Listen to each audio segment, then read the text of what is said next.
علماء نے لکھا ہے کہ جو شخص جو ہے اذان کے بعد اذان جب ختم ہو جائے تو سب سے پہلے درود شریف پڑھنا چاہیے، اور درود شریف پڑھنے کے بعد پھر یہ دعا پڑھے: اللہم رب هذه الدعوة التامة والصلاة القائمة آت محمدا الوسيلة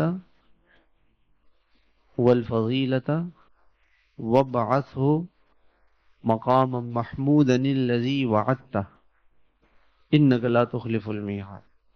جو شخص یہ پڑھے گا قیامت کے دن حضور صلی اللہ علیہ وسلم اس کے لیے سفارش فرمائیں۔ اس پہ علماء نے لکھا ہے لوگ یہ چاہتے ہیں کہ جی ہمارا خاتمہ ایمان پہ ہو جائے۔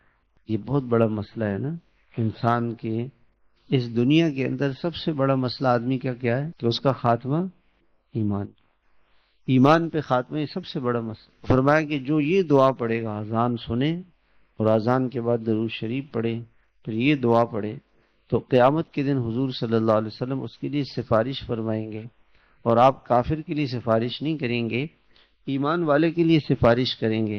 اس کا مطلب یہ ہے کہ جو شخص یہ دعا اہتمام سے پڑھے گا تو قیامت کے دن حضور اس کا خاتمہ ایمان پر ہوگا اور آپ علیہ السلام اس کی سفارش فرمائیں گے۔ اب ہم سوچیں میرے بھائیوں، آج 5 اذانیں ہو گئی ہیں، ہم نے کتنی اذانوں کا جواب دیا؟ ہم میں سے ہر ایک سوچے، آج 5 اذانیں ہوئی ہیں، میں نے کتنی اذانوں کا جواب دیا ہے؟ اہتمام سے دینا چاہیے۔ یہی چیزیں جو ہمیں آخرت میں کام آئیں۔